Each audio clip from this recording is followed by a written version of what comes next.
All right, welcome to the discussion of Brahmastra revision sessions for audit subject CA final audit। जी हाँ, ये वाले session के अंदर मैं मेरा इंट्रोडक्शन और ये सब मैं कोई टाइम पास नहीं करने वाला हूँ, वो सब आप बाद में रिसर्च कर लेना।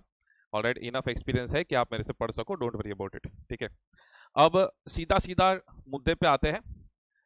द फर्स्ट डिस्कशन जो हम ये रिविजन सेशंस के अंदर कर रहे हैं दैट इज एसए 700 टू 706। तो हर एक रिविजन सेशन का ऐसा कवरेज डिफाइंड होगा स्टार्टिंग में, उसके हिसाब से मेरी पीडीएफ नोट्स होगी।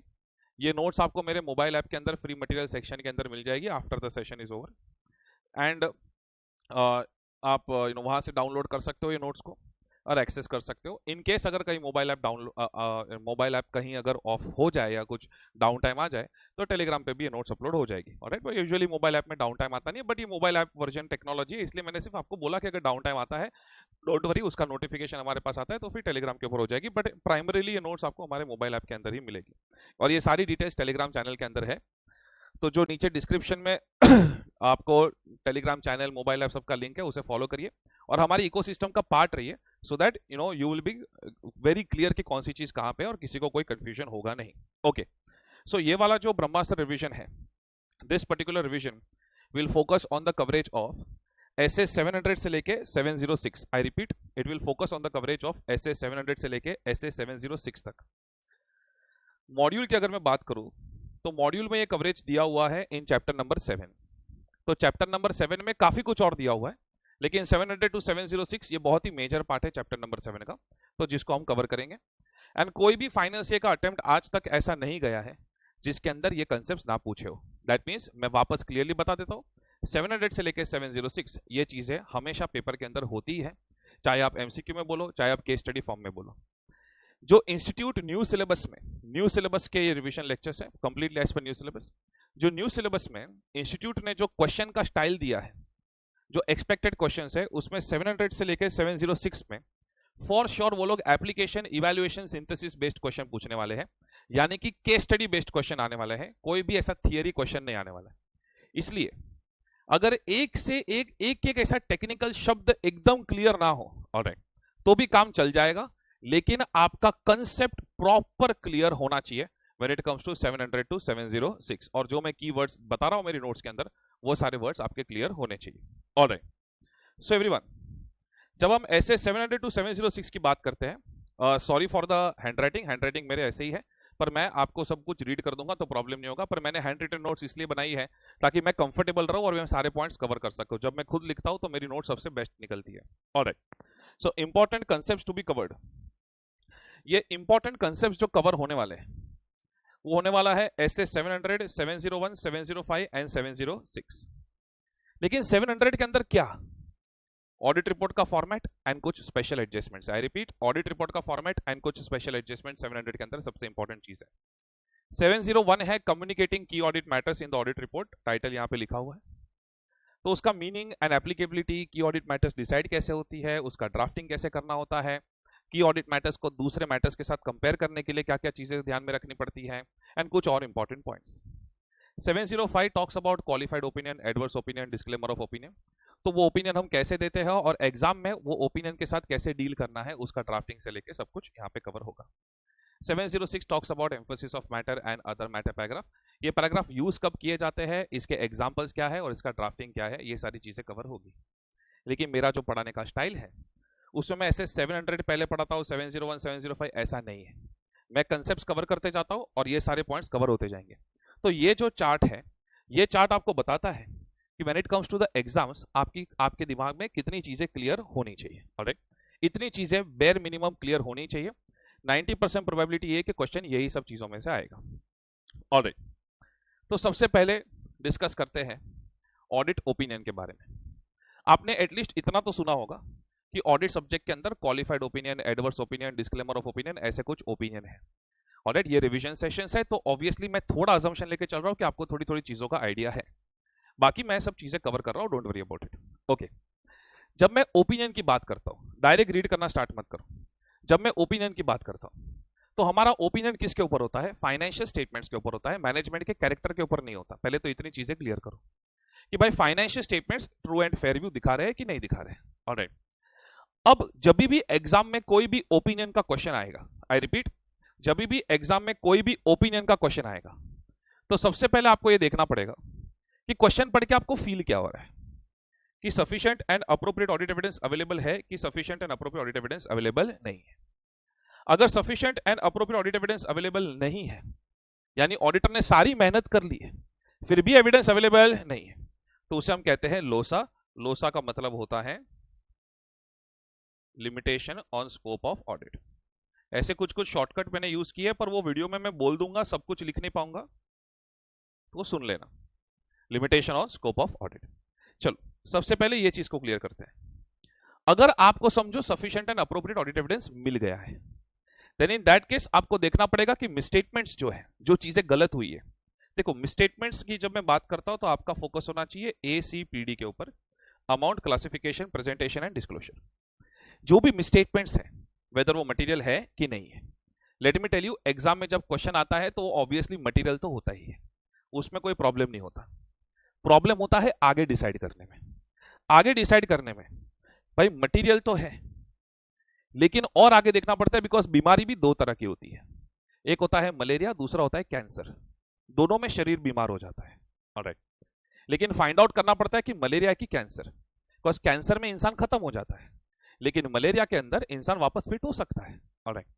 तो अगर मटेरियल मिसस्टेटमेंट्स है तो देखना पड़ता है कि परवेजिव तो नहीं है ना कहीं। सर परवेजिव का मतलब क्या हुआ? परवेजिव का मतलब ये होता है कि जहां पे substantial part of the financial statements cover हो जाता है। फॉर एग्जांपल, अगर आप एक कोचिंग क्लास कंपनी का ऑडिट कर रहे हो अगर आप एक कोचिंग क्लास कंपनी का ऑडिट कर रहे हो एंड वहां पे एडमिशंस ऑफ द स्टूडेंट्स, अगर यही वाला डेटा गलत है तो वो पूरा का पूरा फाइनेंशियल स्टेटमेंट्स को कवर कर रहा है, ऑलराइट। तो इसका मतलब इफेक्ट खाली मटेरियल नहीं है, ये तो कैंसर है, ये तो मटेरियल एंड परवेजिव है। लेकिन अगर आप समझो मैन्युफैक्चरिंग कंपनी का ऑडिट कर रहे हो एंड इन्वेंट्री जो है वो सिर्फ 4% ऑफ टोटल एसेट्स है एंड 4% ऑफ टोटल एसेट्स गलत गया है, तो भारत का बच्चा बता देगा कि सर ये मटेरियल है लेकिन ये परवेजिव नहीं है।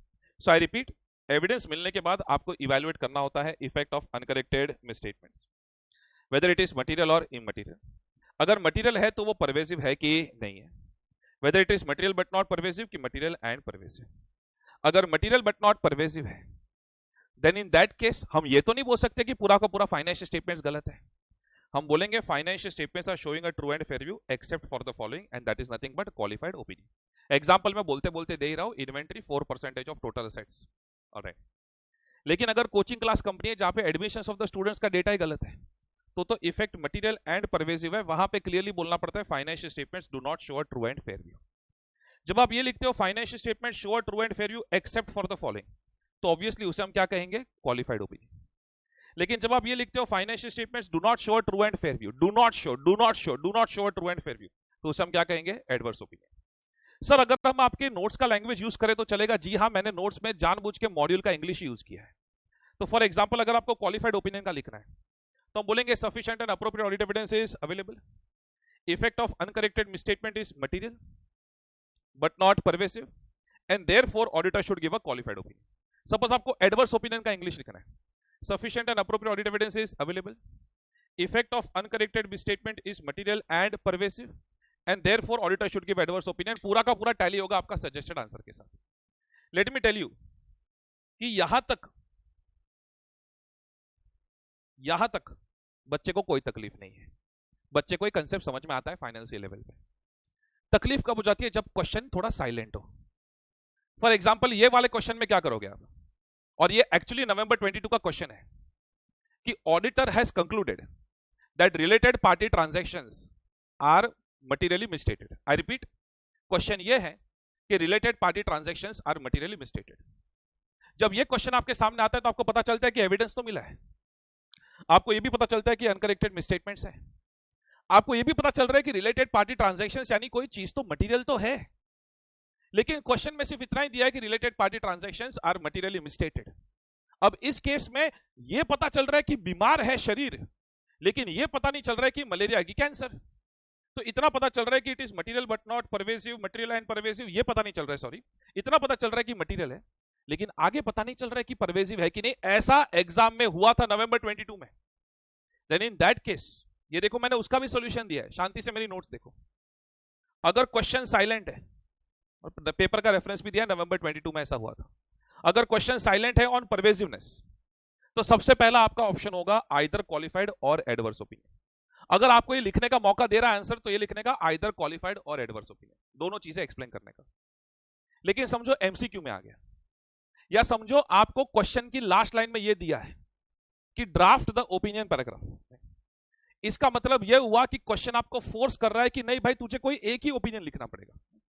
Then in that case if the question forces us to select, then हमको क्या करना पड़ेगा, क्वालिफाइड ओपिनियन। आई रिपीट, अगर ये वाली साइड की पूरी बात चल रही है, मटेरियल है वहां तक पहुंच गए, लेकिन परवेसिव है कि नहीं है पता नहीं चल रहा है, तो फर्स्ट ऑप्शन है आइदर क्वालिफाइड और एडवर्स ओपिनियन। लेकिन अगर क्वेश्चन हमें फोर्स कर रहा है सिलेक्ट करने के लिए, तो हमें क्वालिफाइड ओपिनियन पे जाना पड़ेगा। ये वाली चीज फॉलो करोगे तो आईसीए के कोई भी क्वेश्चन आंसर में गलत जाओगे नहीं आप। Alright, okay. तो जो लोग लाइव अटेंड कर रहे हैं, ये वाला पार्ट क्लियर हुआ पूरा? यस, फटाफट फटाफट। अगर sufficient and appropriate audit evidence available ही नहीं है, अगर sufficient and appropriate audit evidence available ही नहीं है, that means there is a limitation on scope of audit. अब मेरी बात ध्यान से सुना, इसके अंदर मैं 2-3 क्रिटिकल चीजें कवर करने वाला हूं। अगर एविडेंस अवेलेबल नहीं है, तो आज भी मुझे दुख होता है ये जान के कि कुछ बच्चे डायरेक्ट डिस्क्लेमर लिख देते हैं। भाई क्वेश्चन को थोड़ा एनालाइज तो कर। अगर समझो इन्वेंट्री है 4% ऑफ टोटल एसेट्स, लॉकडाउन था इसलिए फिजिकल वेरिफिकेशन के लिए नहीं जा पाए, एंड आप वर्चुअल कॉल भी नहीं कर पाए because of some infrastructure issues, और कोई दूसरा अल्टरनेट प्रोसीजर पॉसिबल भी नहीं हो पा रहा है। क्या था? लॉकडाउन था। क्या था? लॉकडाउन था। मैनेजमेंट ने रोका नहीं था आपको, लॉकडाउन था। माना मैंने कि और कोई तरीके से एविडेंस नहीं मिल रहा है। इसको limitation of scope of audit बोलते हैं, लेकिन इसको बोलते हैं limitation of scope of audit due to circumstances. अब अगर आपके सामने क्वेश्चन आता है, आप देखो तो सही, inventory is only 4% of total assets, then in that case ये सोचो कि ज्यादा से ज्यादा गड़बड़ हुई तो कितनी गड़बड़ होगी। Evaluate the possible effect of undetected misstatements. अगर गड़बड़ हो भी गई तो कितनी गड़बड़ होगी, possible effect of undetected misstatement. ये वाला इंग्लिश मुझे चाहिए, ये इंग्लिश नहीं होगा I will not give you the marks. So evaluate the possible effect of undetected misstatement. अगर मटेरियल बट नॉट परवेसिव है, then qualified opinion. I repeat, अगर एविडेंस नहीं मिला है लेकिन possible effect material but not pervasive है, then you will stick to qualified opinion. However, अब मेरी बात ध्यान से सुनना, जबरदस्त एडजस्टमेंट आने वाला है। अगर possible effect of undetected misstatement material and pervasive है, माना मैंने कि आपको डिस्क्लेमर बोलने की बहुत जल्दी हो रही है, पर 2 मिनट रुको। अब मेरी बात जरा ध्यान से सुनना। लेट अस से कि आप एक कोचिंग क्लास कंपनी का ऑडिट कर रहे हो, और मैनेजमेंट जो है वो आपको एडमिशंस का डेटा देने के लिए रेडी नहीं है।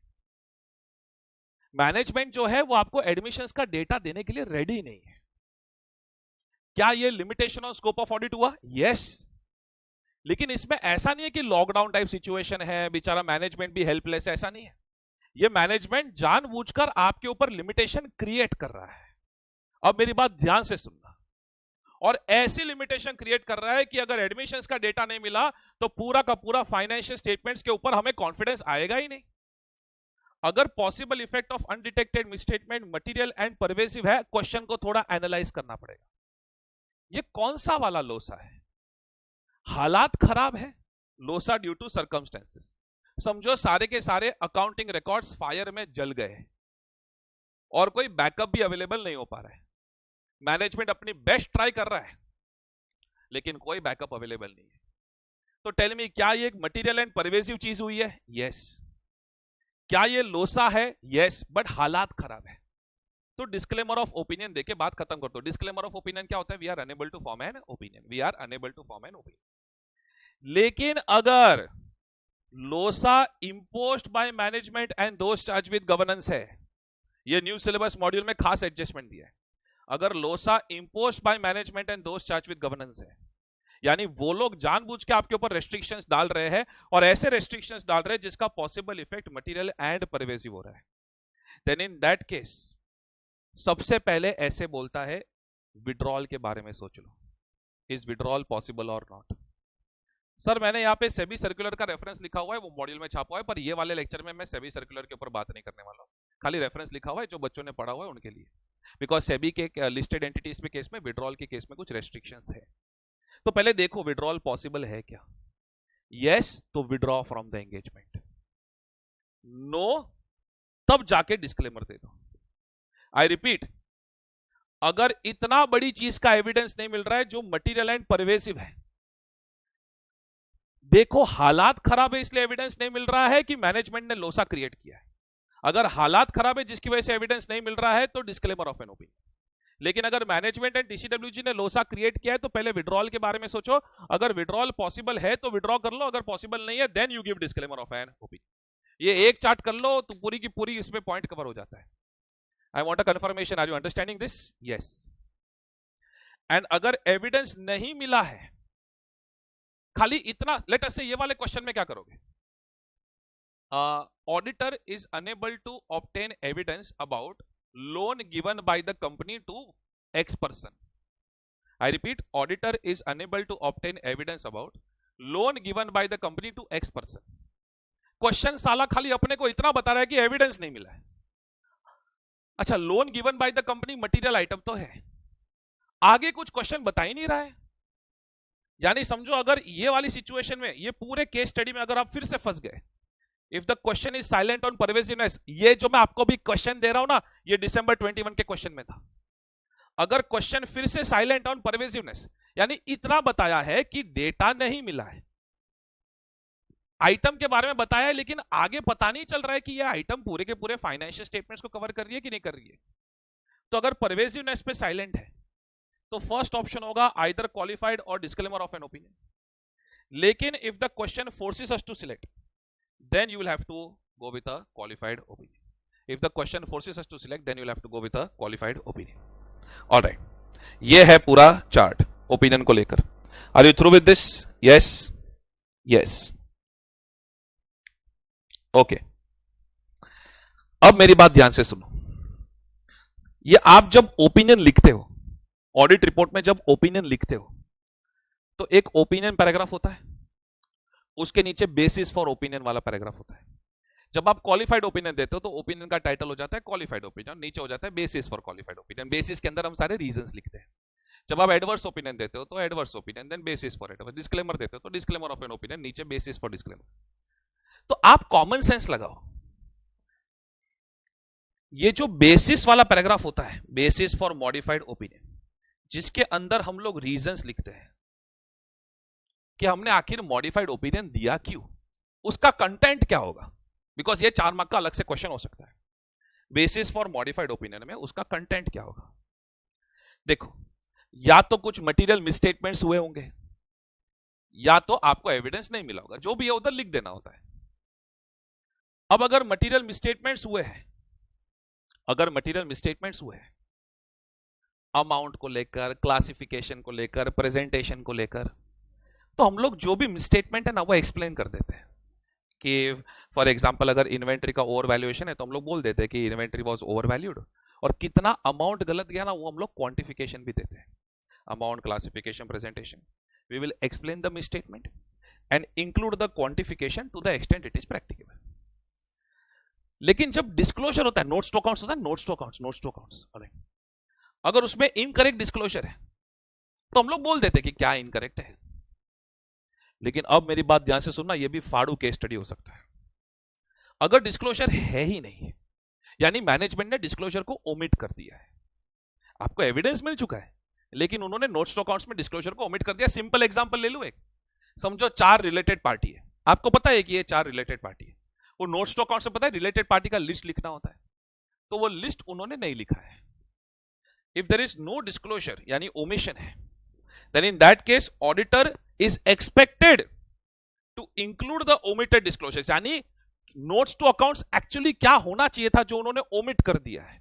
जब ओमिशन होता है, ओमिशन, तो आपसे ये एक्सपेक्टेड है कि जो ओमिशन है वो आप इंक्लूड करो in your basis for modified opinion paragraph. Auditor is expected to include the omitted disclosure unless prohibited by laws and regulations. I hope I am clear with this. Yes sir, yes sir.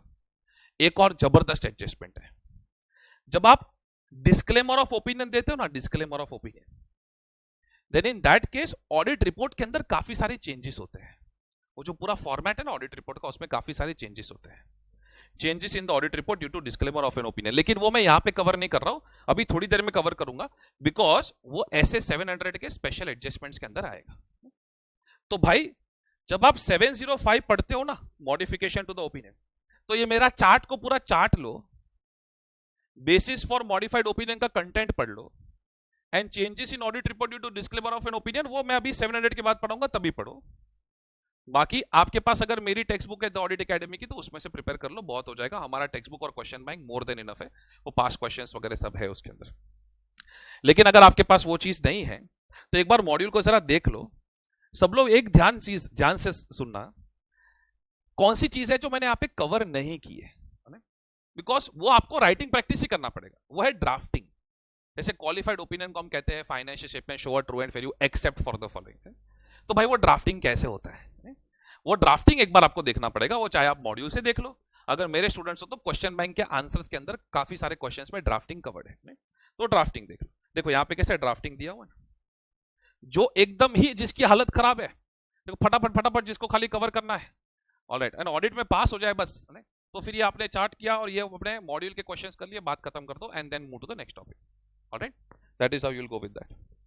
ठीक है, तो side में मैं आपको strategies भी देता चाह रहा हूं, how you can cover things. Okay,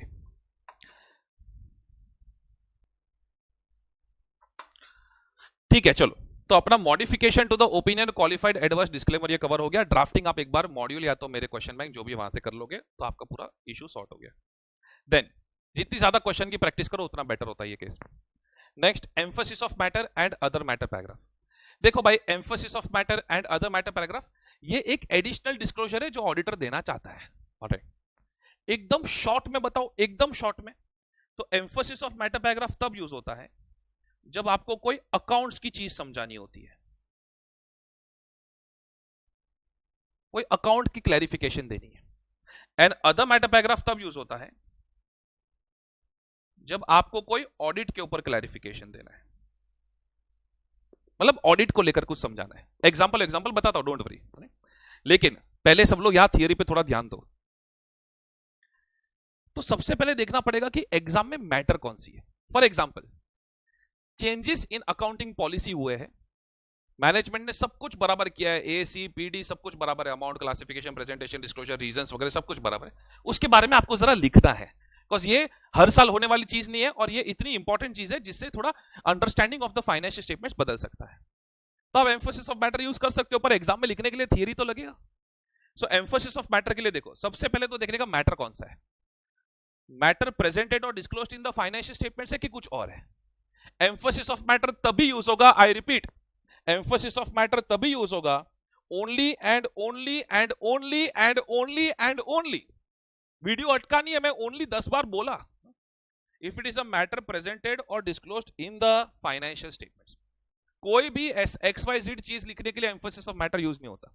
financial statements के अंदर जो लिखी गई मैटर है वही जब आपको एक्सप्लेन करना होता है तब एम्फोसिस ऑफ मैटर यूज होता है। सो मैटर प्रेजेंटेड और disclosed in the financial statements.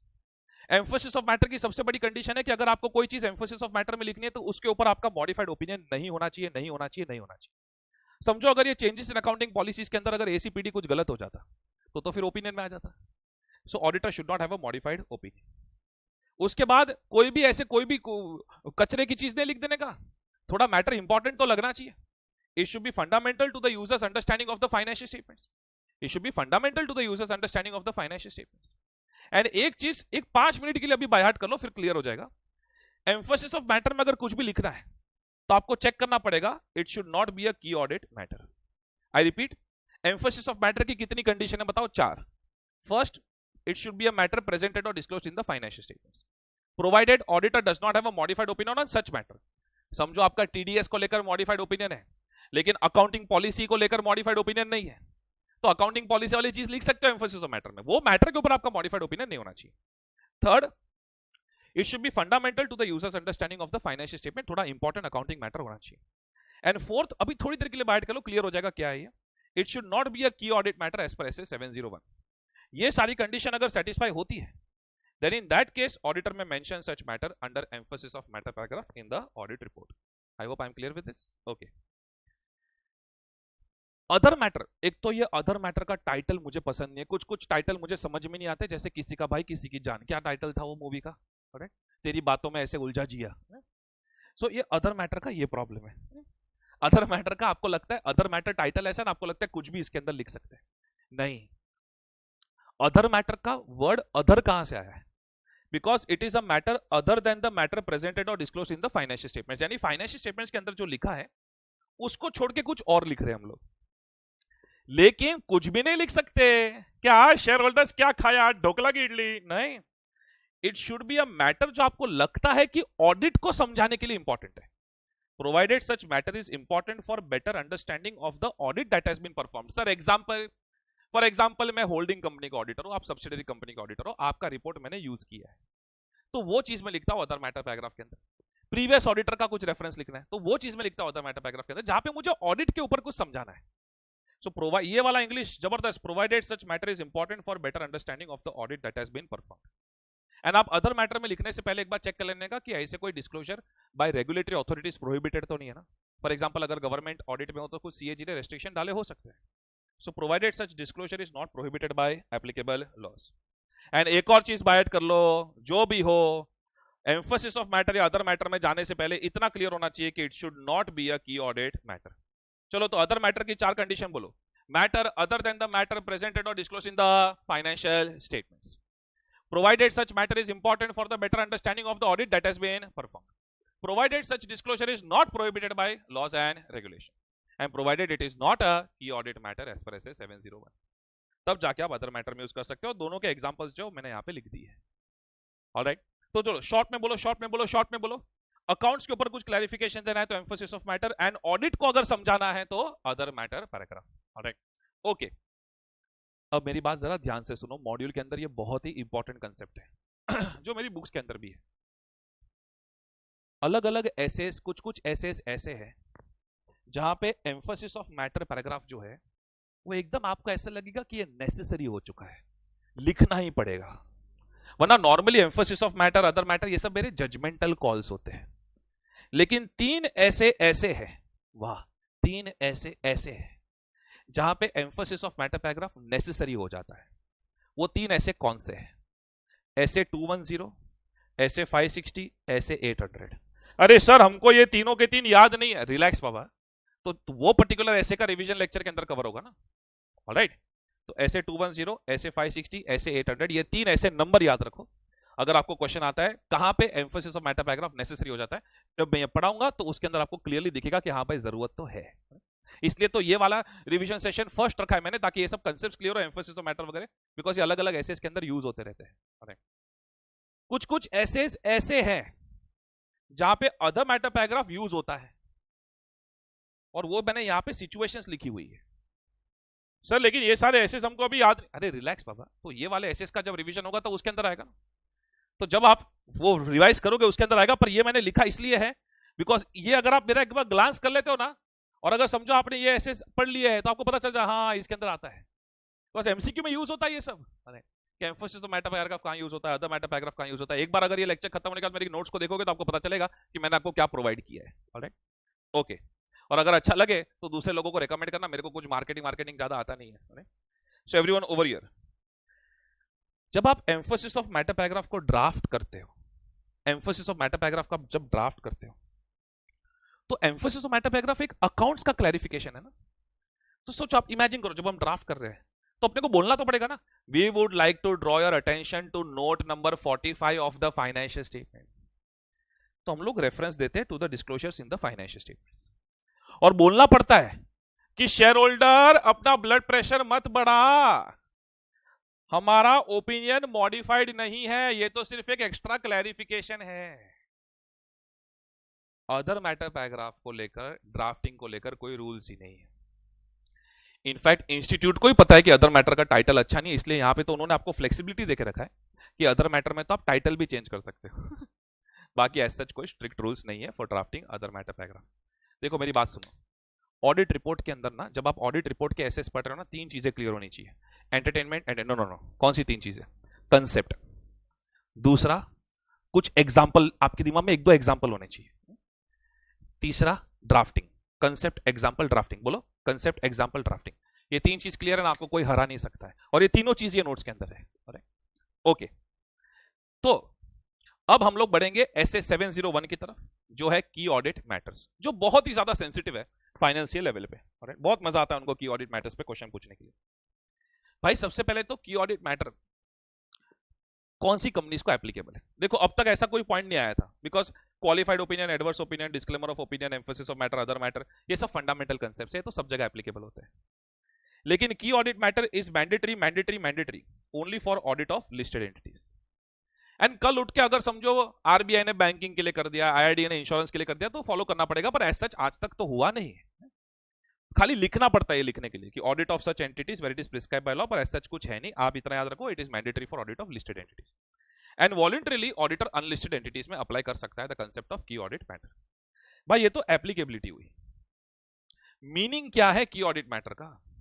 चलो ये दो लाइन एकदम राम बाण की तरह याद रख लो। Key audit matters are selected from matters communicated with those charge with governance. Key audit matter कहां से सिलेक्ट होगी? विकिपीडिया से सिलेक्ट होगी? नहीं, it will be selected from matters communicated with those charge with governance. Those charge with governance पता है ना, directors audit committee, तो उनके साथ जो कम्युनिकेशन हुआ उसमें से सिलेक्ट होगा। एंड की ऑडिट मैटर्स कौन सी मैटर्स है? ऐसी matters which are of utmost significance, जो बहुत ही ज्यादा इंपॉर्टेंट है, huge utmost significance in the audit of current period as per auditor's professional judgment and experience। तो ऑडिटर अगर तूने दोस्त चार्ज विद गवर्नेंस के साथ 50 मैटर कम्युनिकेट किए, तो उसमें से तू डिसाइड कर कि कौन सी matters are of utmost significance as per auditors professional judgement and experience. यहां पे ऑडिटर की फट जाती है, ऑडिटर छोड़ो स्टूडेंट्स की फट जाती है, because costing accounts, FM tax, ये सब में क्या आपके पास क्लियर रूल्स है क्या करना है।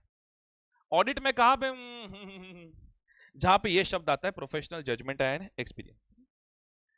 देन इन दैट केस साला एग्जाम में कैसे डिसाइड करेंगे कौन सी matters are key audit matters? अब सुनो, ऐसा सॉल्यूशन देता हूं ना कि आपको कोई हरा नहीं सकता है। ऐसे 701 के अंदर कुछ फैक्टर्स दिए हैं जिसके बेसिस पे हम डिसाइड कर सकते हैं विच matters are key audit matters. And आज तक का हिस्ट्री निकाल लो, क्वेश्चन इसमें से ही होता है, तो आपको ज्यादा जजमेंट लगाने की जरूरत नहीं। अब जो मैं बताने वाला हूं ना उसमें से कुछ रहेगा तो समझ लेना वो की ऑडिट मैटर है।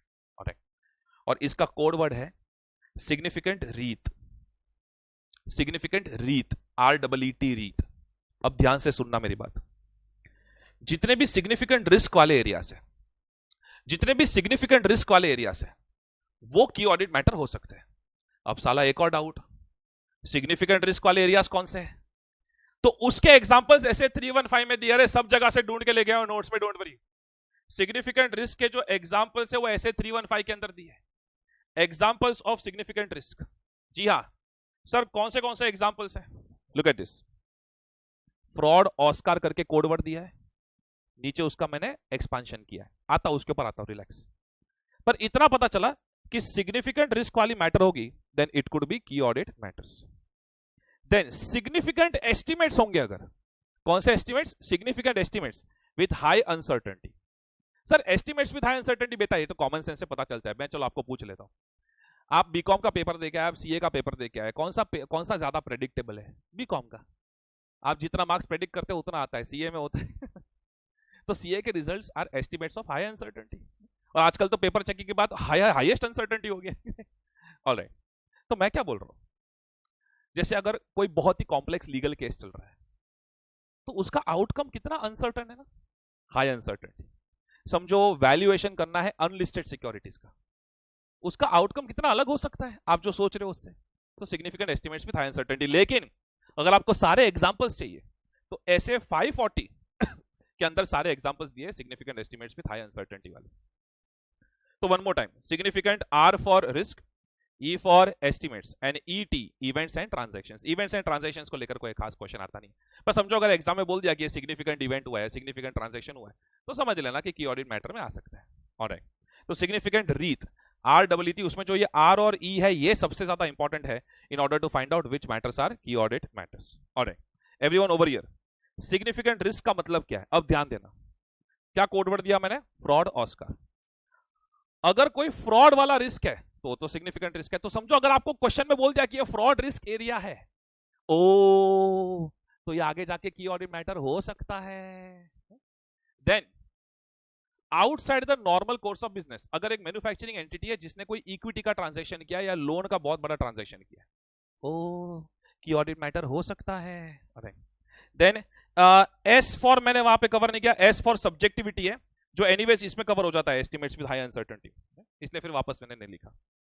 सी फॉर कॉम्प्लेक्स ट्रांजैक्शंस, कोई भी कॉम्प्लेक्स ट्रांजैक्शन वर्ड डाल दिया उन्होंने, अच्छा अमालगमेशन मर्जर एक्विजिशन तो है ही complex transactions.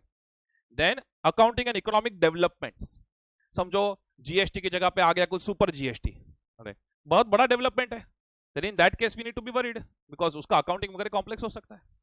Then related party transactions, related party तो बच्चों को पता ही है सिग्निफिकेंट रिस्क वाला एरिया है। Am I clear with this? Yes. तो वन मोर टाइम, ऑडिटर को अपना जजमेंट लगाकर डिसाइड करना है कि कौन सी matters are of utmost significance in determining key audit matters.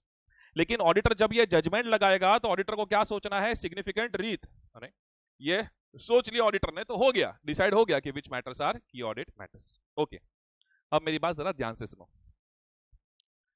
मैंने क्या बोला, कंसेप्ट तो आना चाहिए लेकिन उसके साथ साथ ड्राफ्टिंग भी आना चाहिए। ड्राफ्टिंग की ऑडिट मैटर्स, आपका वो इंडिपेंडेंट ऑडिटर्स रिपोर्ट करके रिपोर्ट होता है, उसके अंदर की ऑडिट मैटर्स का अलग से पैराग्राफ होता है, उसमें ना स्टार्टिंग में कुछ इंट्रोडक्टरी स्टेटमेंट्स होते हैं, ठीक है। वो इंट्रोडक्टरी स्टेटमेंट्स में क्या होता है, पहले तो हम लोग की ऑडिट मैटर का मीनिंग समझाते हैं। Key audit matters are those matters which according to auditors professional judgment are of utmost significance in the audit of financial statements of the current period. Then एक क्लैरिफिकेशन देते हैं। आप Reliance Industries Limited का audit report download करके देखो, उसके अंदर estimation of oil and gas reserves वाली जो चीज है ना, जो बहुत ही सिग्निफिकेंट एस्टिमेट है विद हाई अनसर्टेनिटी, वो उन्होंने की ऑडिट मैटर में कवर किया है। अब जब आप देखोगे वो, तो भाई ऑडिटर है ना, ऑडिटर वो तेल का और गैस का अलग से ऑडिट करने नहीं गया था, ठीक है, वो ऑडिट फाइनेंशियल स्टेटमेंट्स का करने के लिए गया था। तो लोग हम लोग से ज्यादा एक्सपेक्ट ना कर ले, रीडर्स ऑफ ऑडिट रिपोर्ट हमसे ज्यादा एक्सपेक्ट ना कर ले, इसलिए हम एक क्लैरिफिकेशन देते हैं। क्लैरिफिकेशन में क्या लिखते हैं कि भाई ज्यादा एक्सपेक्ट मत करना, auditor does not provide a separate opinion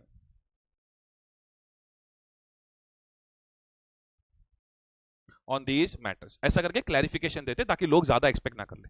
ये हो गया की ऑडिट मैटर का स्टार्टिंग का 3-4 लाइन। उसके बाद हर एक की ऑडिट मैटर का आपको हेडिंग देना है, जैसे estimation of oil and gas reserves, correct. ये हेडिंग देने के बाद आपको रॉ एक्सप्लेन करना है कि ये चीज नोट्स टू अकाउंट्स में कहां पे मिलेगी, अगर अकाउंटिंग मैटर है तो।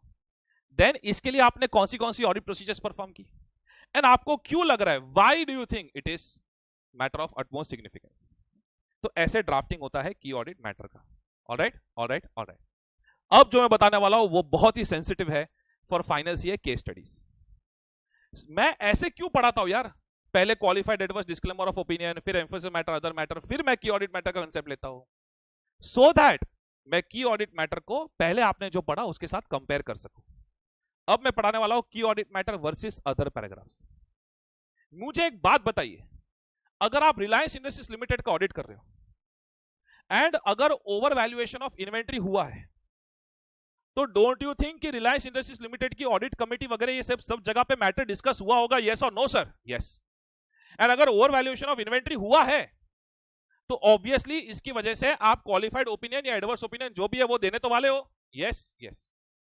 तो ये वाली मैटर आपने ऑडिट कमेटी के साथ डिस्कस भी की हुई है, ये मैटर बहुत ही ज्यादा सिग्निफिकेंट भी है बिकॉज आपके ओपिनियन पे असर आ रहा है। तो हम लोग ये मैटर को कवर कहां करेंगे, ऑब्वियसली अगर क्वालिफाइड या एडवर्स ओपिनियन है तो हम लोग क्वालिफाइड ओपिनियन या एडवर्स ओपिनियन पैराग्राफ में कवर करेंगे। पर अब मेरी बात ध्यान से सुनना, जब क्वालिफाइड या एडवर्स ओपिनियन ऐसा कुछ होगा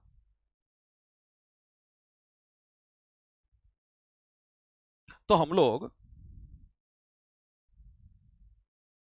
ऑडिट रिपोर्ट के अंदर क्वालिफाइड ओपिनियन या एडवर्स ओपिनियन, जो भी आपका ओपिनियन है वो ओपिनियन दे दिया, फिर वो basis for qualified adverse opinion वगैरह वो सब दे दिया। अब मेरी बात ध्यान से सुनना, उसके बाद जो की ऑडिट मैटर का हेडिंग आएगा ना, उसके अंदर ये बेसिस फॉर क्वालिफाइड ओपिनियन का हम लोग रेफरेंस दे देंगे।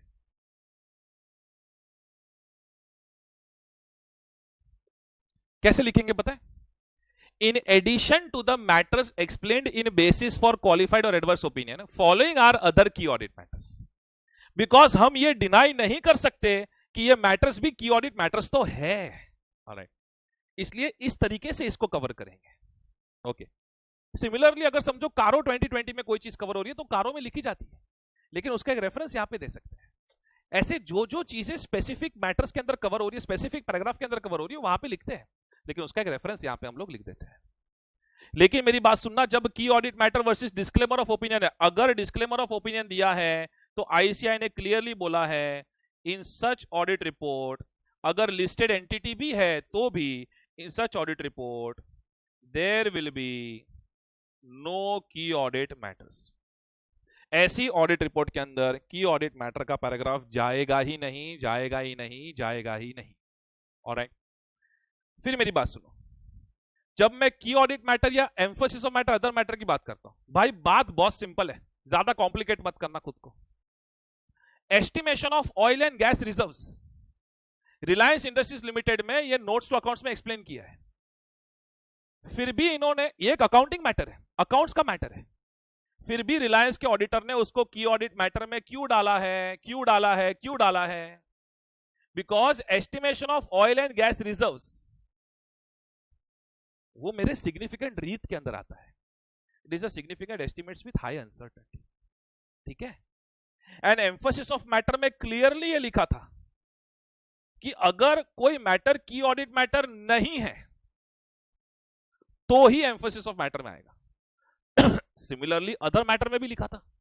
तो मैं एक इंग्लिश का लाइन लिखता हूं, देखो तो ये समझता है आपको।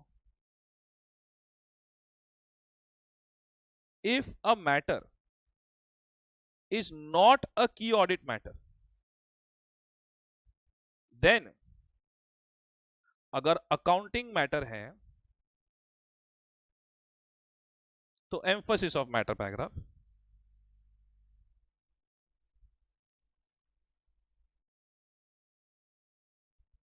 एंड ऑडिटिंग मैटर है तो अदर मैटर पैराग्राफ। समझा?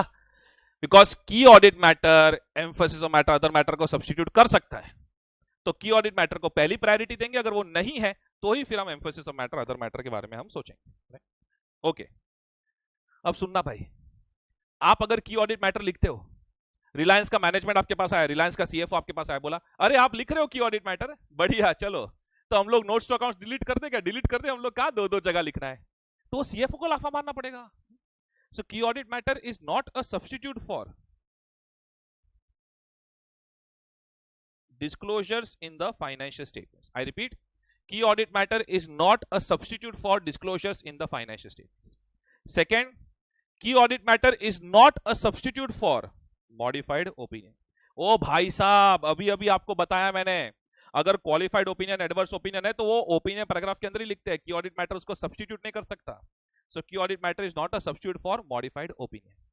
और तीसरी और सबसे खतरनाक चीज ध्यान में रखो, की audit matter is not a substitute for material uncertainty.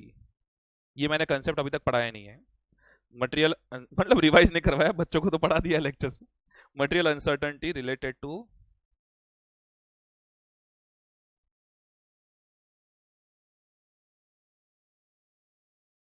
Going concern paragraph as per SA 570।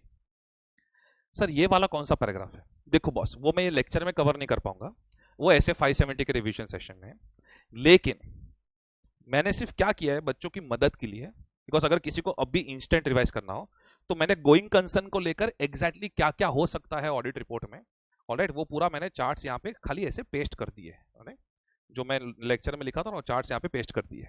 तो अगर आपको जानना हो material uncertainty related to going concern paragraph में, तो खाली एक सेकंड में बता देता हूं कि अगर कोई मटेरियल अनसर्टेनिटी है एंड मैनेजमेंट ने एडिक्वेट डिस्क्लोजर दे दिया है तो उसको हाईलाइट करना पड़ता है, उसके लिए अलग से पैराग्राफ है, ये वाला इधर मैंने लिखा है ये चार्ट में, वो है material uncertainty related to going concern paragraph. वो पैराग्राफ को कोई भी पैरा सब्स्टिट्यूट नहीं कर सकता, कोई भी पैरा उसको सब्स्टिट्यूट नहीं कर सकता। तो ये याद रखना, key audit matter is not a substitute for disclosures in the financial statements, key audit matter is not a substitute for modified opinion, and key audit matter is not a substitute for material uncertainty related to going concern paragraph, and key audit matter is not a separate opinion on individual matters। ये चार चीज याद रखनी होती है, की audit matter is not करके, तीन सब्स्टिट्यूट वाला पॉइंट और एक पॉइंट। एमसीक्यूज के लिए ऑब्वियसली ये सब चीजें बहुत ज्यादा सेंसिटिव है। ऑलराइट, देन की ऑडिट मैटर के कुछ एक्सेप्शंस। भाई अगर लीगल प्रोहिबिशन है, for example, SEBI has prohibited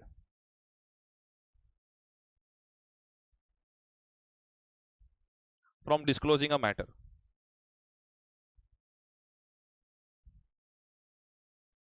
which is under judicial investigation. भाई तुमको लिखना था की ऑडिट मैटर में कुछ, लेकिन सेबी का ऑर्डर आ गया कि इसको कहीं पे भी डिस्क्लोज नहीं किया जाएगा जब तक जुडिशियल इन्वेस्टिगेशन खत्म नहीं होती। तो लॉस एंड इन लॉस के अगेंस्ट तो हम कभी जाते नहीं है लाइफ में।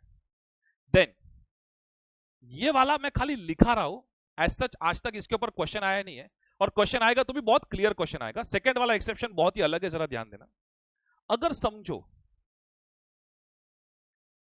इन एक्सट्रीमली रेयर सर्कमस्टेंसेस, अगर आपको यह लगता है कि adverse consequences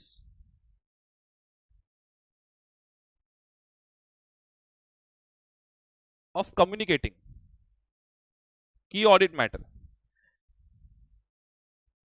will be more than the beneficial value of the information. यानी पता है कुछ कुछ चीजें ऐसा लगता है कि यार ये मार्केट में ये खबर नहीं फैली होती तो ही बेटर होता।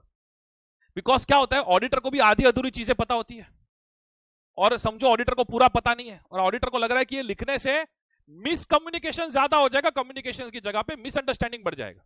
देन इन दैट केस आप डिसाइड कर सकते हो अपना जजमेंट लगा के नॉट टू कम्युनिकेट। लेकिन ऐसा वाला केस अगर वो लोग क्रिएट करते हैं तो फिर उनको क्लियरली वो केस जो है उसमें वो सब इंग्लिश कवर करना पड़ेगा, तो समझ में आ जाएगा। पर एटलीस्ट पता तो होना चाहिए आपको कि ऐसा भी कोई एक्सेप्शन है। ऑलराइट, तो ये है आपका की ऑडिट मैटर्स का पूरा कंसेप्ट। ऑलराइट, कुछ भी नहीं छूटा इसमें, डोंट वरी। नाउ ये मैंने गोइंग कंसर्न का यहाँ पे प्रिंट किया हुआ है ताकि आपको एक बार रिवाइज करना हो तो, वरना मेरे ऐसे 570 के रिवीजन सेशन में होता है वो। अब अपना दिमाग लगाओ भाई, हमने ऑडिट रिपोर्ट के अंदर कितनी मैटर्स कवर करता है एज एन ऑडिटर। एक ऑडिट रिपोर्ट के अंदर आप कितनी मैटर्स कवर करते हो? एक या तो कुछ balance transaction disclosure, financial statements में कुछ लिखा गया है उसके ऊपर कुछ कवर करना है, या तो आपको ऑडिट के बारे में कुछ बोलना है, आपके ऑडिट प्रोसीजर्स के बारे में, स्कोप के बारे में, रिस्पॉन्सिबिलिटीज के बारे में। या तो मेरी बात जरा ध्यान से सुनो, जब हम चैप्टर 7 देखते हैं ऑडिट रिपोर्ट का मॉड्यूल में, तो ये सब एसेस खत्म हो जाने के बाद, ये सब एसेस खत्म हो जाने के बाद, हाँ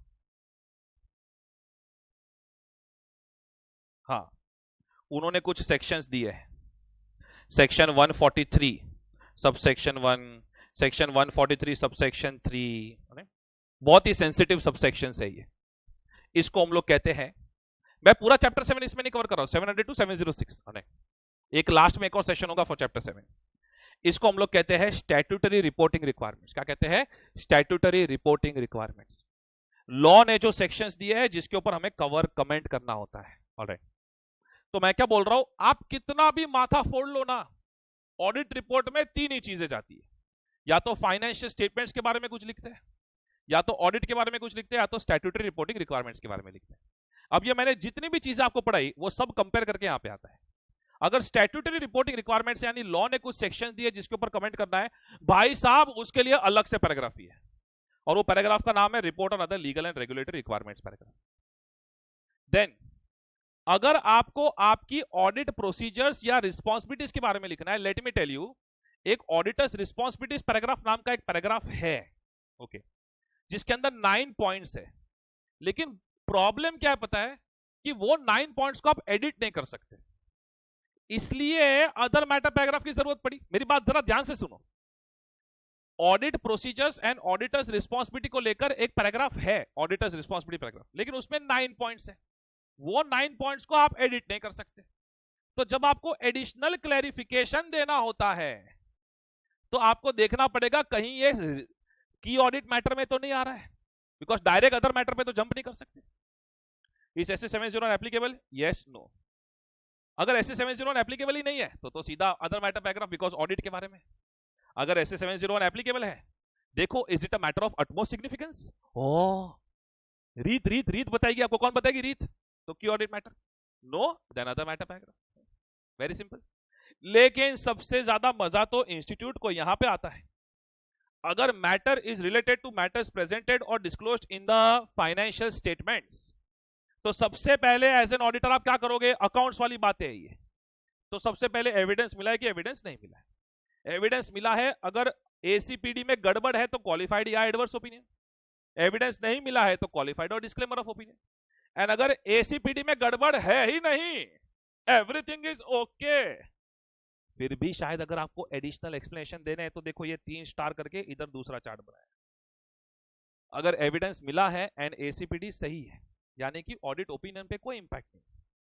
देखो कहीं गोइंग कंसर्न वाली बात तो नहीं, बिकॉज अगर गोइंग कंसर्न वाली बात है तो फिर material uncertainty related to going concern paragraph में आएगा।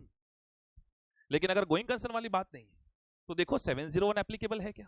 की ऑडिट मैटर, हाँ यस, तो डायरेक्ट की ऑडिट मैटर नहीं बोल देने का, लिस्टेड एंटिटी देख के ऐसा नहीं करने का, लिस्टेड एंटिटी हाँ की ऑडिट मैटर, लिस्टेड एंटिटी हाँ की ऑडिट मैटर, ऐसे नहीं करने का। देखने का रीत के अंदर आता है क्या? अगर रीत के अंदर आता है तो की ऑडिट मैटर, वरना तो ऐसी अकाउंट्स की चीजों के लिए कौन सा पैराग्राफ है? Emphasis of matter paragraph. ये मैंने अब तक जो पढ़ाया उसका एक summary of various matters in the audit report. ये अगर आप चार्ट को चार्ट लेते हो कोई आपको हरा नहीं सकता, कितनी भी टफ केस स्टडी पूछने दो। एंड न्यू सिलेबस में मैं टफ केस स्टडीज एक्सपेक्ट कर रहा हूं, बिकॉज उनका पूरा application evaluation synthesis based questions module में भी आ चुके हैं। ऑलराइट, ठीक है ठीक है। तो 705 हो गया आपका, 701 हो गया, 706 पूरा प्रॉपर हो गया। ड्राफ्टिंग एक बार देख लेना मॉड्यूल से या मेरी टेक्स्ट बुक से। एंड क्वेश्चंस जो है वो अगर द ऑडिट एकेडमी के स्टूडेंट्स है वो टेक्स्ट बुक क्वेश्चन सॉल्व कर लो। जो ओल्ड कोर्स वाले स्टूडेंट है प्लीज वो मॉड्यूल क्वेश्चंस भी कर लेना। ऑलराइट, और जो मेरे स्टूडेंट्स है ही नहीं वो एटलीस्ट मॉड्यूल क्वेश्चंस तो कर ही लेना। अब मेरी बात सुनो, 700 forming an opinion on the financial statements, ऐसे 700 की मेरी बात सुनो। 700 के अंदर एक कंटेंट है ऑडिट रिपोर्ट का फॉर्मेट, पूरा फॉर्मेट ऑफ ऑडिट रिपोर्ट। उसके लिए मुझे जरा यहां पे आपको लेके जाना पड़ेगा।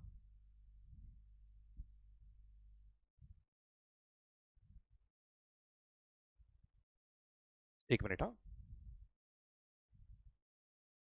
हाँ आ गया ये रहा ऑडिट रिपोर्ट का फॉर्मेट। इसको हम कहते हैं basic elements of auditors report. ठीक है, ये ऑडिट रिपोर्ट का फॉर्मेट एक बार आप रीड कर लीजिए। मतलब ये फॉर्मेट में एक एक लाइन बाय हार्ट होना चाहिए ऐसा जरूरी नहीं है। मैं आपको इंपॉर्टेंट पैराग्राफ्स बता देता हूं, लेकिन मैंने क्यों ये वाली चीज पे ज्यादा मैं ध्यान क्यों नहीं दे रहा हूं, बिकॉज कुछ स्पेशल एडजस्टमेंट है जो मुझे बताने हैं।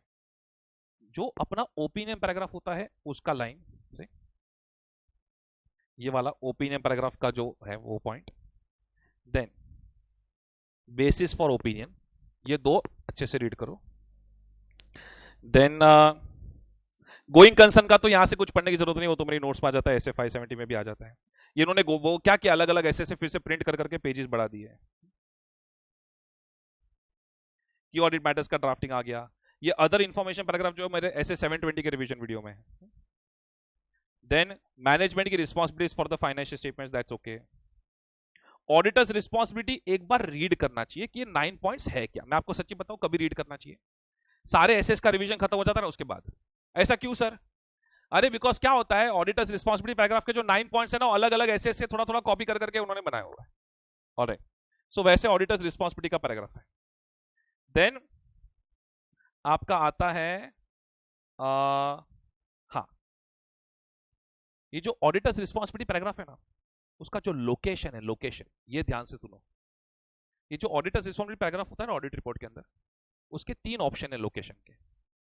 एक तो ऑडिट रिपोर्ट के अंदर ही लिख सकते हो, दूसरा आप ऑडिट रिपोर्ट का एज एन एनेक्शर दे सकते हो, यानी ऑडिट रिपोर्ट के पीछे अटैच कर सकते हो। तीसरा सबसे अनोखा ऑप्शन, समझो आप गवर्नमेंट ऑडिट कर रहे हो and controller and auditor general of India ने पूरा डिस्क्रिप्शन दिया हुआ है कि आपकी रिस्पॉन्सिबिलिटीज क्या क्या होगी। देन इन दैट केस आप वो सर्कुलर का रेफरेंस, वो वेबसाइट का रेफरेंस दे सकते हो। So either within the body of auditors report और you please give it as an annexure to the audit report, alright, or you can give a reference, ठीक है, to the website of regulatory authority, website of regulatory authority, not Pragnes's blog, right? Okay. Other reporting responsibilities, ये अपना company law का है, 143 subsection 1 subsection 3, ये पढ़ना नहीं होता पैराग्राफ। 141 सबसेक्शन 1 सबसेक्शन 3 की जब पढ़ाई होगी तो उसके अंदर वो आ जाता है। ओके, बाकी आपका सिग्नेचर वगैरह वो सब आपको पता रहता है आर्टिकलशिप में, सिग्नेचर का वो सब टेंशन मत लेना। डेट, हाँ, तो ये ऑडिट रिपोर्ट का फॉर्मेट में वो जो ओपिनियन पैराग्राफ है, basis for opinion, auditors responsibilities का एक रीडिंग, करेक्ट, इतनी चीजें कर लो और ज्यादा कुछ टेंशन लेने की जरूरत नहीं है उसमें। लेकिन अब मेरी बात जरा ध्यान से सुनो, मुझे जो एक्सपेक्टेड है एग्जाम में, कुछ special adjustments in the audit report which is the last part in our discussion, correct. ये 4 स्पेशल एडजस्टमेंट्स जो है, ओ हो, ये मैं एक्सपेक्ट कर रहा हूं एग्जाम में। सबसे पहला एडजस्टमेंट जो इन्होंने दिया हुआ है, supplementary information presented with the financial statements. Sir ये क्या है supplementary information presented with the financial statements? देखो, सप्लीमेंट्री इंफॉर्मेशन का मतलब होता है additional information which is not a part of financial statements. Sir example, समझो एक्स लिमिटेड का ऑडिट कर रहे हो और इन्होंने बैलेंस शीट बनाया, पीएनएल बनाया, कैश फ्लो बनाया, नोट्स टू अकाउंट्स बनाया, statement of changes in equity बनाया, अभी सब लिख नहीं रहा हूं, ये सब तो एएफआरएफ का पार्ट है, बराबर, एप्लीकेबल फाइनेंशियल रिपोर्टिंग फ्रेमवर्क का पार्ट है। समझो इन्होंने एक और चीज बनाई, ब्रांच पीएनएल, इसकी तो कोई जरूरत ही नहीं थी, ऐसे बना दिया और ये वो लोग फाइनेंशियल स्टेटमेंट्स के साथ प्रेजेंट कर रहे हैं। अब केस समझ में आया, supplementary information is an additional information which is not a part of financial statements as per applicable financial reporting framework। ये हो गया supplementary information। अब मेरी बात जरा ध्यान से सुनो, आपको पहले देखना पड़ेगा कि आपको क्या लग रहा है कि क्या ये supplementary information आपको लग रहा है it is an integral part of the financial statements? क्या आपको लग रहा है कि ये बहुत ही इंपॉर्टेंट पार्ट है फाइनेंशियल स्टेटमेंट्स का, या सप्लीमेंट्री इंफॉर्मेशन ऐसे आपको एक्स्ट्रा कचरा लग रहा है, इसकी कोई जरूरत नहीं है? It is not an integral part of the financial statements. अगर सप्लीमेंट्री इंफॉर्मेशन इंटीग्रल पार्ट है फाइनेंशियल स्टेटमेंट्स का तो please cover it in audit opinion.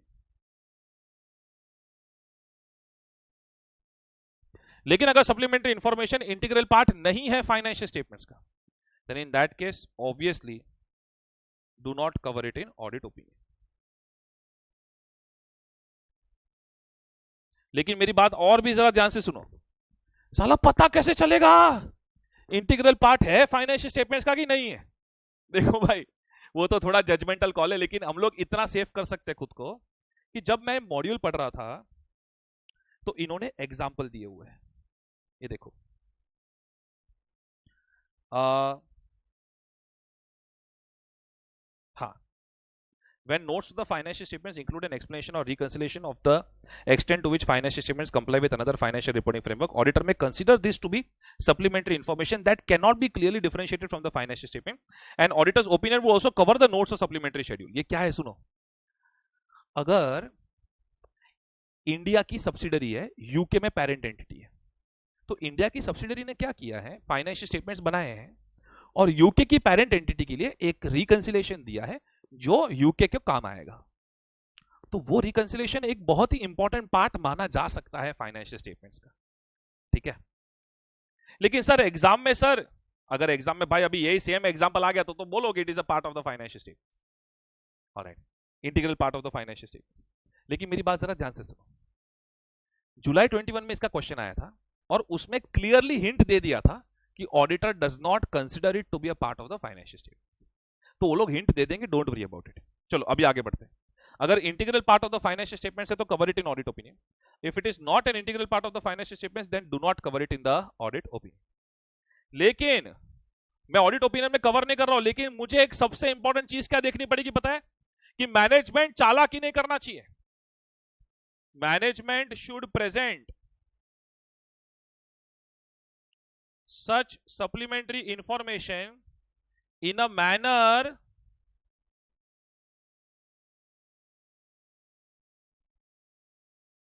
which clearly differentiates it from the audited financial statements।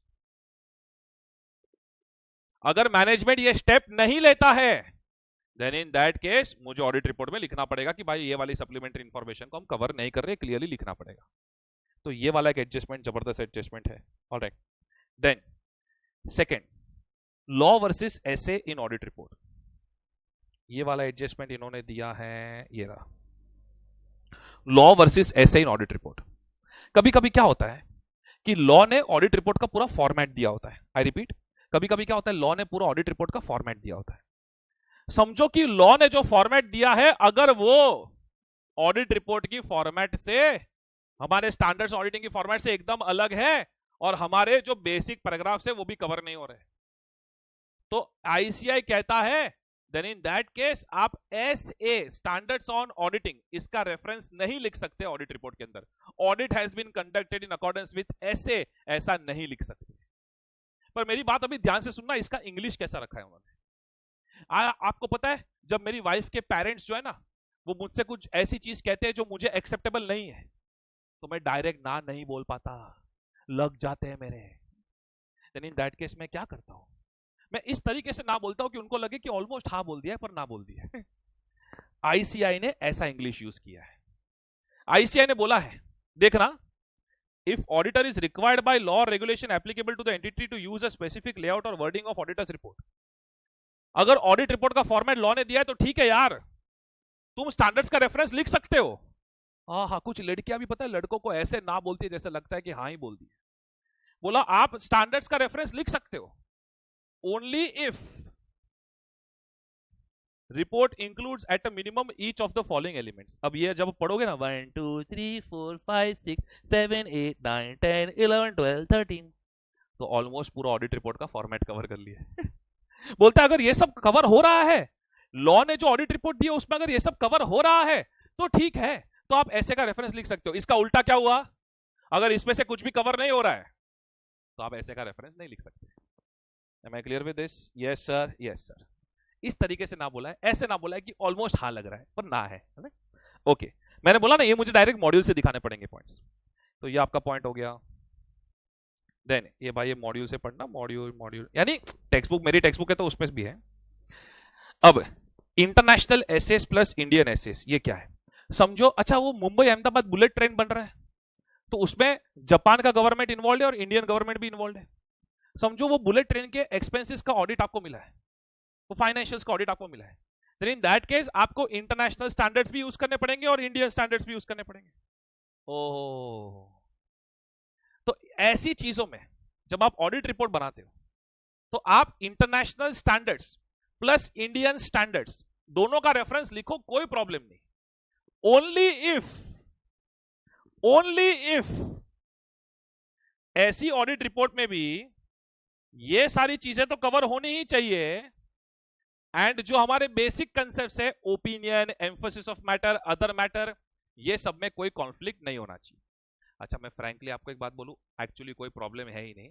हम लोग के जो standards है वो इंटरनेशनल स्टैंडर्ड्स के हिसाब से ही है नहीं, हमारे रहने के स्टैंडर्ड्स की बात नहीं कर रहा हूं, जो ऑडिट के स्टैंडर्ड्स है वो इंटरनेशनल स्टैंडर्ड्स के हिसाब से है, तो ऐसा एज सच कोई प्रॉब्लम इतना होता है नहीं। अब मैं सिर्फ इसका इंग्लिश पढ़ लेता हूं, एक बार देखो। Auditor may be required to conduct an audit in accordance with, in addition to essays issued by the ICI, the international standards auditing or auditing standards of any other jurisdiction. If this is the case, auditor's report may refer to standards auditing in addition to international standards, but the auditor shall do so only if there is no conflict in opinion, emphasis of matter and other matter, and report includes at a minimum each of the elements which are given above. और ये elements एक बार पढ़ लेना, यानी कि यार आपका introduction paragraph, opinion, responsibilities वाला पैराग्राफ, ये सब सारे ऑलमोस्ट पूरा ऑडिट रिपोर्ट का फॉर्मेट है। तो अगर ये सब चीजें कवर हो रही है तो ऐसे का रेफरेंस लिख सकते हो। इसका मतलब हमें पता ये चल रहा है कि अगर आपको लिखना है कि audit has been done in accordance with standards on auditing, ये जो ऑडिट रिपोर्ट में लिखना है, तो भाई इतनी चीजें तो कवर होनी चाहिए वो ऑडिट रिपोर्ट के अंदर, तो ही आप लिख सकते हो। I want a confirmation, are you through with this, yes और no sir? Yes sir. Alright, next जो मैंने आपको वादा किया था ऐसे 705 में कि लास्ट में ये एडजस्टमेंट पढ़ाऊंगा, changes in audit report due to disclaimer of an opinion. अब मेरी बात जरा ध्यान से सुनना, ये बहुत सेंसिटिव है। डिस्क्लेमर की वजह से ऑडिट रिपोर्ट में क्या क्या चेंजेस आते हैं, करके दिखाता हूं ना चेंजेस।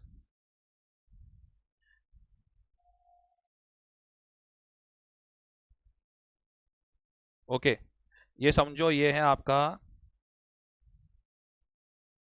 खाली चेंजेस बताऊंगा इसके अंदर, पूरा फॉर्मेट नहीं। इंडिपेंडेंट ऑडिटर्स रिपोर्ट, ठीक है। तो ये जो ओपिनियन पैराग्राफ होता है ना, ओपिनियन पैराग्राफ जो होता है ना, उसमें हम एक इंट्रोडक्शन लिखते हैं, वी हैव ऑडिटेड।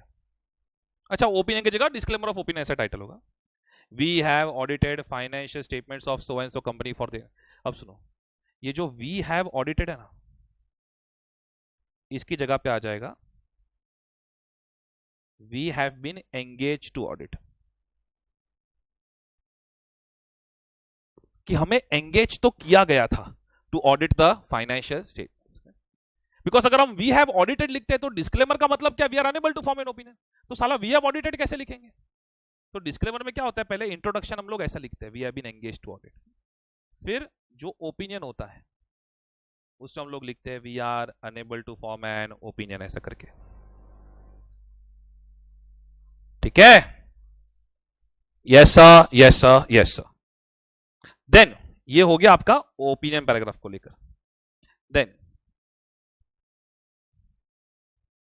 जो बेसिस फॉर ओपिनियन पैराग्राफ होता है ना, पहले आप इतना समझ लो बेसिस फॉर ओपिनियन पैराग्राफ के अंदर कंटेंट कितना जाता है, तो आपको समझेगा कि साला डिस्क्लेमर में चेंजेस क्या हो रहे हैं।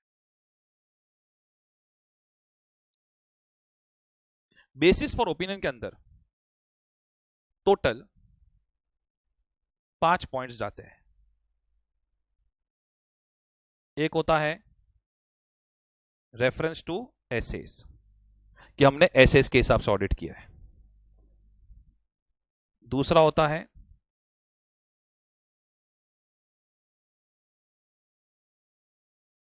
Reference to auditors responsibility paragraph, कि ऑडिटर्स रिस्पॉन्सिबिलिटी पैराग्राफ पे जो हमारी रिस्पॉन्सिबिलिटीज लिखी है उसके हिसाब से हमने ऑडिट किया है। तीसरा होता है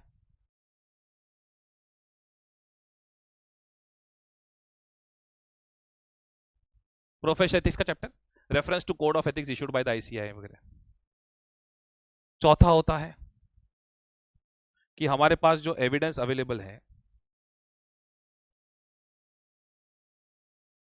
वो सफिशिएंट है ना, अप्रोप्रिएट ऑडिट एविडेंस है।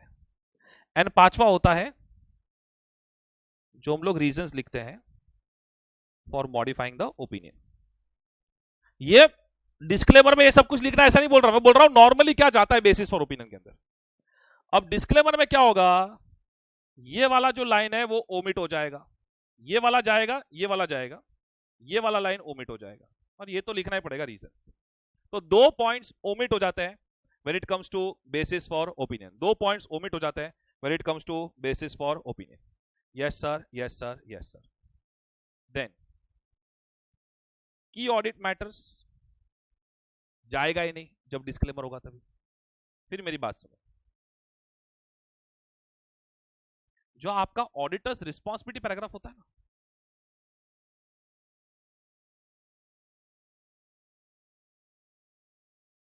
ऑडिटर्स रिस्पॉन्सिबिलिटी पैराग्राफ, उसमें टोटल कितने पॉइंट्स थे, टोटल कितने पॉइंट्स थे, 9 points.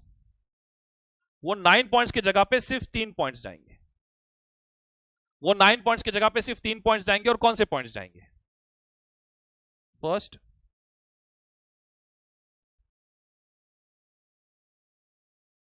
our responsibility is to conduct audit of financial statements, जो ऐसे 200 के हिसाब से लिखते हैं ना हम लोग, अपना ओवरऑल ऑब्जेक्टिव क्या है। देन हम लोग रेफरेंस देते हैं टू बेसिस फॉर डिस्क्लेमर, कि जा बालक जा, बेसिस फॉर डिस्क्लेमर वाला पैराग्राफ पढ़, उसकी वजह से हम लोग हमारी रिस्पॉन्सिबिलिटी को फुलफिल नहीं कर पाए। एंड ऐसा नहीं कि हम लोग करप्ट लोग हैं,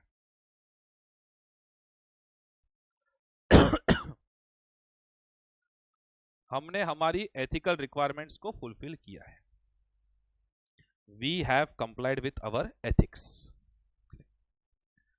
तो I repeat, I repeat, I repeat, auditors ओपी जब आप डिस्क्लेमर ऑफ ओपिनियन देते हो तो रिपोर्ट के अंदर टोटल इतने चेंजेस हो जाते हैं। I want a confirmation, are you through with this, yes और no sir, yes sir.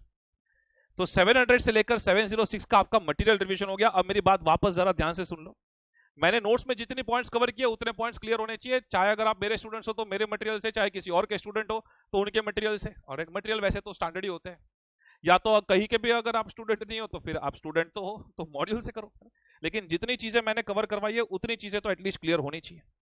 Apart from that मेरे जो क्वेश्चंस हैं वो क्वेश्चंस कवर कर लो, मेरे क्वेश्चंस अगर आपके पास नहीं है दैट्स ओके, तो फिर आप मॉड्यूल के क्वेश्चंस कवर कर लो, दैट्स इट।